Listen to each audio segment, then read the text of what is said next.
Yan, mga idol. Good morning ulit. Welcome po muli sa ating channel.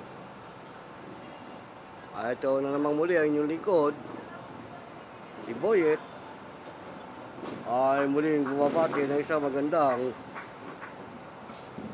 umaga. Bueno, mga idol, siguro hindi naman lingid sa inyong kaalaman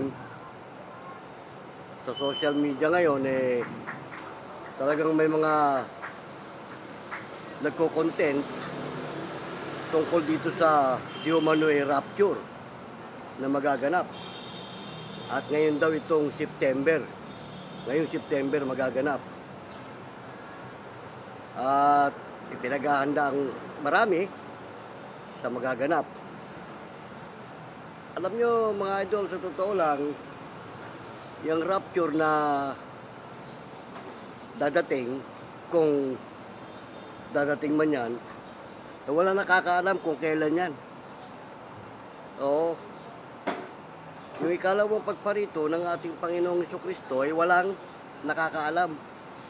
Kahit nga mismo ang ating Panginoong Jesucristo, hindi niya alam kung kailan siya muling babalik sabi nga sa Biblia, kahit sabi niya mga anghel sa langit, kahit ang anak, ay walang nakakaalam, ang ama lang. Pero magaganap yan, sa ayon natin sa gusto. Kaya lang, walang katiyakan kung kailan. Oo, dahil sinabi naman ng ating Panginoon Jesucristo siya mismo hindi niya alam Pagkatapos itong mga lumalabas ngayon sa social media mga nagpapahayag, may mga petsa pang binigay. Alam niyo, matagal na yan mga bulaang propeta na yan, matagal na yan nag-predict ng ganyan Mula pa noong mga nakaraang taon, may Mayo, may July, kung ano-ano Ngayon, September na naman daw. Alam niyo mga idol, ang tunay na pagparito ng ating Panginoong Jesucristo, hinalintulad siya sa isang magnanakaw. Oo, nasabi nga sa Biblia, kung paano ang isang magnanakaw na wala nakakaalam kung kailan ang kaniyang pagparito o ang pagdating, ganun ang pagparito ng ating Panginoong Jesucristo. Kaya, yung mga niyan, wala yan, bomalabs yan. Kalokohan yan. Kaya nga, marami tuloy ang mga nag-aalala at parang nahihintakutan. Sa totoo lang, yung rapture, hindi mo dapat katakutan. Dapat ka, sabi nga ng ating Panginoon Jesucristo kapag nakita niyo yung mga tandang ito, ano ba yung mga tanda? May binigay siyang tanda at nagaganap. Ano sabi? Mga digmaan. Di ba? Lindol sa iba't ibang lugar. Bagyo. Tagutom. Di ba? Sabi niya, kapag nakita niyo mga tandang yan, talastasin yung siya'y malapit na. Nasa mga pintuan nga. At sabi niya, mga galak kayo dahil nariyan na ang inyong kagantihan. Yan, doon sa mga nahihintakutan, hindi handa yun. Oo. Kasi kung tunay kang handa, at isa ka sa mga hinirang na kanyang kukunin, sasalubong sa alapaap nakalagay sa Biblia yun Sa pagbaba ng ating Panginoong Jesucristo, yung mga kanyang hinirang, sasalubungin siya sa alapaap. At alam mo kung anong kasabay nung pagbaba niya? Apoy. Yun ang kinakatakutan ng iba. Dahil yung apoy na yan, kapag hindi ka kasama sa hinirang na maliligtas, yan ang susupok sa'yo. Yan ang lalamon sa'yo. Sabi nga, isang kakilakilabot na wakas. Hindi lang nagsisitahan sa lupain. Di ba? Pero kung kasama ka sa hinirang, ang sabi nga ni Kristo, mga galak na kayo. Sapagkat nasa inyo na ang kagantihan. Di ba? Pero wala siyang sinabi kung kailan. Ang araw, petsa, taon, buwan, wala siyang sinabing gano'n. Isa lang ang tinitiyak niya na kapag ito sabi niya, ang inyong nakita, Ano yung pinakatanda na talagang nandyan na siya? Yung nga sabi niya, kapag nakakita kayo ng kidlat mula sa kanluran, tagos, mula sa silangan, tagos hanggang kanluran, ayun na. O, di ba? Yun ang abangan natin mga idol, wag yung mga kung ano-ano mga lumalabas sa social media na ngayong September, ngayong October, kung ano-ano. Hindi yan. Ang subaybayan nyo at abangan nyo sa taas, yan o, laging nga makulimlim eh. Di ba? Yung kidlat ika na nagmumula sa silangan, tagos ng kanluran. O, tapos ano pa sabi? Dagling, magdidilim. O, kasabay ng malakas na ugong. O, yun. Kumbaga, siyempre, kalimitan naman sa pangkaraniwan, pag kumidlat, di ba? Sabay kulog. Tagundong ang lakas.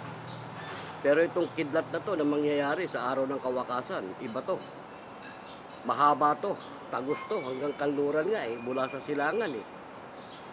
At yung kasabay ng malakas na ugong, yung ugong na yan, mas mahaba yan kaysa doon sa dagundong ng kulog.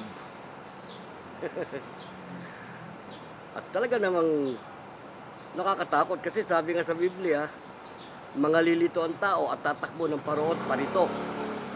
Oh. Kasi nga, dagling magdidilim eh. Ang araw ay magiging parang gabi. Oh. Diba? Yan. Yun ang antayin natin. Huwag yung kung ano-ano yung sinasabi na. O sige, subaybayan natin ngayon September. Kung magaganap yan. Pinangungunahan nila ang itaas. Kesyo narinig daw, may nagsabi raw, gano'n. Sabi raw ng Panginoon, mismo ang ating Panginoon sa Kristo, hindi nga niya alam eh. Oh. Sino nagbulong-bulong sa kanya? Diablo yun. Kasi mula ang propeta eh. Pinapahiwatig ng Diablo na darating na siya. Oo. Mauuna siya kay Kristo eh. Sa totoo lang eh. Oo, ang Antikristo mauuna yan eh. Kapag lumaganap na yun, saka palang mababa ang ating Panginoong Kristo. Yun ang totoo nun. Kaya yung mga binubulong-bulungan yan na nagsasabing gantong petsa, ganun, Diablo yan. Kabilang yan doon sa bulaang propeta. Sabi nga eh, ingat kayo sa mga bulaang propeta. Oo, na magpapahayag at magpapakita ng mga tanda. Yun.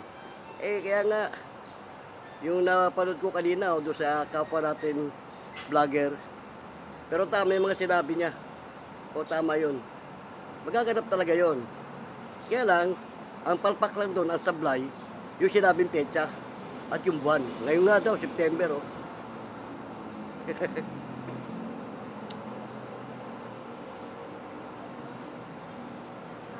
Sabi nga ng ating Panginoon Kristo eh, kahit ika ang mga anghel sa langit, kahit ang anak, walang nakakaalam, ang ama lang. Oh, tapos ikaw tao ka lang na binulong-bulungan ka ng Diablo eh, pangungunahan mo ang itaas. At baka yung nagpre-predict na yan, kasama yan sa masusupok pagbaba ng apoy. Isa yan sa hindi maliligtas. Lalo yung mga naniniwalang si Kristo ay Diyos, hindi naniniwalang tao si Kristo. Yan ang mga kawawa pagdating ng takdang panahon. Kasi nga, ang ating Panginoon Kristo, sabi nga, kung kayo'y binuhay na maguli, kasama ni Kristo, hanapin nyo, kinaroroonan niya sa langit. Nakaupo siya sa kanan ng Ama. Oh. Anong kalagayan niya? Diyos ba? Tao pa rin. Sabi nga, hanapin niyo ang tao na nakaluklok sa kanan ng Diyos. Nakakala ng iba eh. Sabi nga nila, dito sa lupa, tao pa siya noon. Nagkatawan tao. Pero nung sa langit na, hindi pa rin siya naging Diyos, tao pa rin. At ang Diyos, tandaan nyo mga idol, hindi pumapayag ang Diyos na ang tao maging Diyos. At hindi rin siya pumapayag na siya'y maging tao. Sabi nga niya, ako'y Diyos at hindi tao. O, di ba? Ngayon, ang Diyos na mismo may sabi na siya Diyos at hindi tao. Ay ang mga tao nagsasabing si Kristo Diyos. Paniniwalaan mo ba yun? Eh si Kristo na nga mismo, sinabi niya eh, ako'y taong nagsasaysay ng katotohanan na aking narinig sa Diyos. Oh. Siya na nga mismo, sinabi niya, tao siya eh. Nagsasaysay ng katotohanan eh, na narinig niya sa Diyos. Oh. Diba? At nung sa muling pagkabuhay, balak siyang hipuin ng makasalanang babae. Ang sabi niya, huwag mo muna akong hipuin.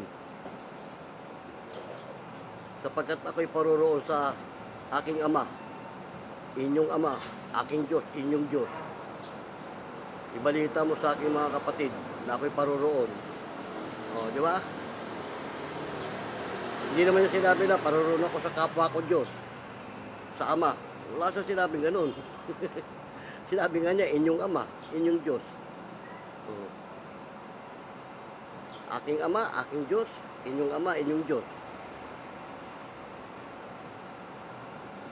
Eh, itong mga naglalabasan to ng mga kung ano-ano mga stiko na. Bagay, hindi nakakapagtaka yan. Nakalagay sa Biblia yan eh. Magsisilitaw sa mga huling araw ang mga bulaang propeta.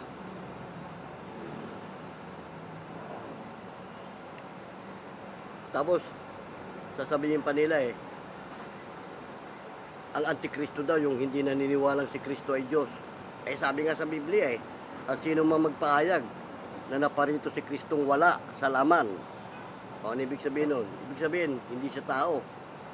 O, pag pinahayag mo na parito siyang hindi tao, ay ano sabi nun? Antikristo.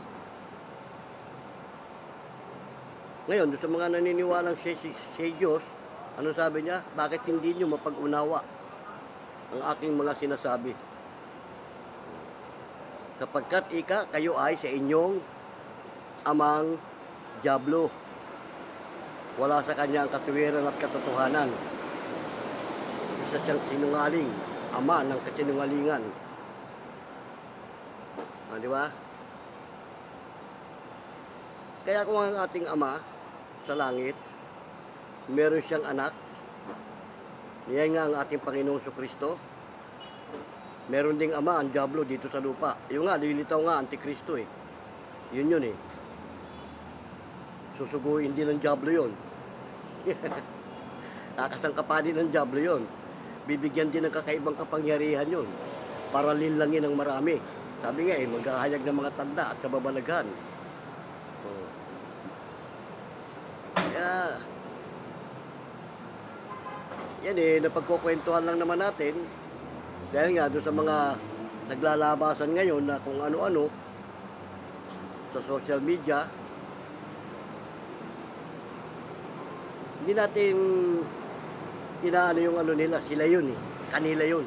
Ang sabi nga sa Bohol, ija-ija, aho-aho. Di ba? Pero tayo, kailangan nasa katotohanan. Sabi nga ni Kristo eh, pakabanalin mo sila sa katotohanan. Ang salita mo'y katotohanan. Oh. Hindi nga pumapayag ang Diyos maging tao eh. Sabi niya sa prinsipi sa Tiro, na nagmataas, nagmapuri sa sarili, gustong pumantay sa Diyos. Ano sabi ng Diyos? Kung magkagayon, ikaw ay tao at hindi Diyos. Oh. Sinabi rin ng Diyos, ako'y Diyos at hindi tao. Hindi siya pumapayag na maging tao siya. At hindi rin niya pinapayagan na maging Diyos ang sino mang tao. Kahit ang ating Panginoong Kristo, hindi naman niya pinahintulutan maging Diyos eh. Tao pa rin eh. Ano kay Kristo? Taong tagapamagitan sa Diyos at sa mga tao. Ibinigay si Kristo bilang tagapamagitan sa atin, mga tao. Hindi siya ibinigay para maging Diyos. At kung siya Diyos, papayag ba si Kristo mamatay? Ay ang Diyos hindi namamatay. O ano katunayan namatay si Kristo? Pagkatanggap niya nga ika ng suka, iniyukayok ang kanyang ulo at nalagot ang kanyang hininga. O, di ba? Ano ba sabi niya? Ama, luwalhatiin mong iyong anak upang luwalhatiin ka ng anak na ikaw ay makilala nila na iisang Diyos na tunay. O, ano sabi ni Kristo? Iisang Diyos na tunay. O, hindi niya sinabi na, Ama, ikaw at ako, isang Diyos. Eh, may nakalagay doon sa Biblia na sinabi raw ako at ang Ama ay isa. Totoo yun. Hindi natin tinatanggi yun. Ang tanong, saan sila iisa? Sa pagka-Diyos? Hindi. Sa layunin na ang mga tao'y maligtas. Yun ang totoo nun. Hindi sila iisa sa pagka-Diyos. Isa sila sa layunin. Sabi nga niya, nagsasaysay siya ng katotohanan na narinig niya sa Diyos. Nung hindi maunawa ng mga tao, nung sabi niya, bakit hindi niyo mapag-unawa ang aking mga sinasabi? Sapagkat kayo'y sa inyong amang Diablo. Masakit lang tanggapin ang katotohanan, mga idol, pero yun ang totoo. Kaya doon sa mga hanggang ngayon nananatili sa maling sistema, pagdating ng sinasabi nilang rapture, yan ang mga mahihintakutan. At yan yung tatakbo ng parot pa rito kung magugulumihanan. Bakit? Wala sila sa katotohanan pero ano sabi sa mga hinirang? Yung mga hinirang, mga galak na kayo. Yun ang magagalak, yung mga hinirang. Bakit? Nasa kanila ng kagantihan di ba? Tangin ng taon to, ingay. Kaya mga idol, yan, napagkukwentuhan lang naman natin dahil doon sa mga lumalabas ngayon na kung ano-ano. Di ba?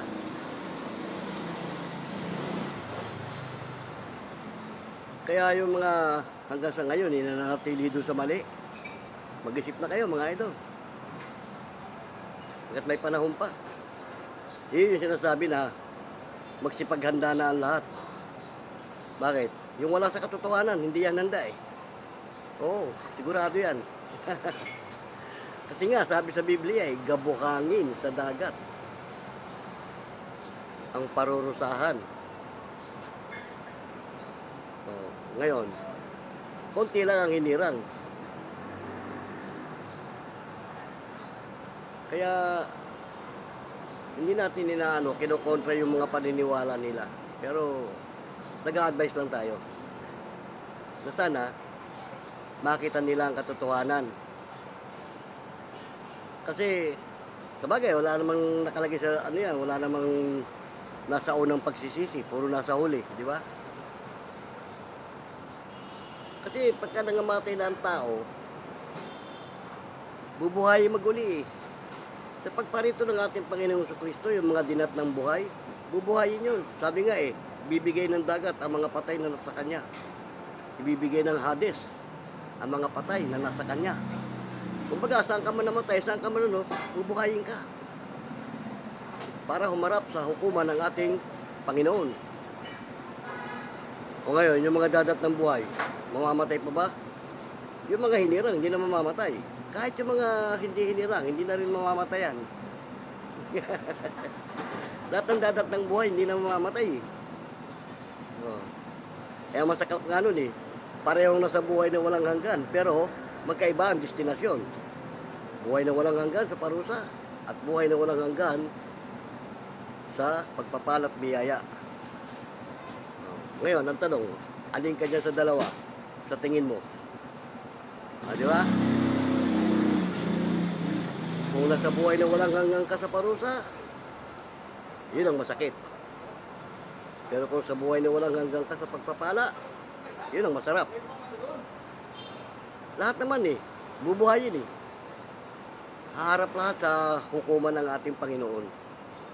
Sabi nga, ang sino mang hindi masumpungan sa aklat ng buhay, At pinagbukod na agad yan eh. Sabi, ang lahing kambing, kaliwa. Ang lahing tupa, kanan. Nalintulad nga sa kambing at tupa eh. Oh, yung mga hinirang, lahing tupa yon, nasa kanan yon. Ay lahing kambing, nasa kaliwa. Kaya dalawa lang din ang pagpipilian ng tao, kaliwa siya o kanan. Yun. Pagkukwentuhan lang naman natin yan dahil ito nga, marami na nga naglalabasan na yung iba excited, yung iba naman natatakot. Tandaan nyo mga idol, sabi nga sa Biblia, ingatan yung magulumihanan. Once na magulumihanan ka, tsak hindi ka kasama sa maliligtas. Pero yung mga hinirang, ano sabi? Mga galak na kayo. Yung sabi ng iba, hindi na raw wawakasan itong mundo, hindi na ano. Sabi nga eh, nakalagay sa Biblia eh, ang sangkalangitan at ang lupa sa pamamagitan ng gayunding salita ay iniingatan talaga sa apoy na itinataan sa araw ng paghuhukom. O ano sasabihin na hindi na wawakasan? Wawakasan. Sabi nga, isang kakilakilabot ng wakas eh. Isang kakilakilabot ng apoy ng kanyang palibugo. Silang lahat na nagsisitahan sa lupain at paglipol sa lahat ng taong masama. O, di ba?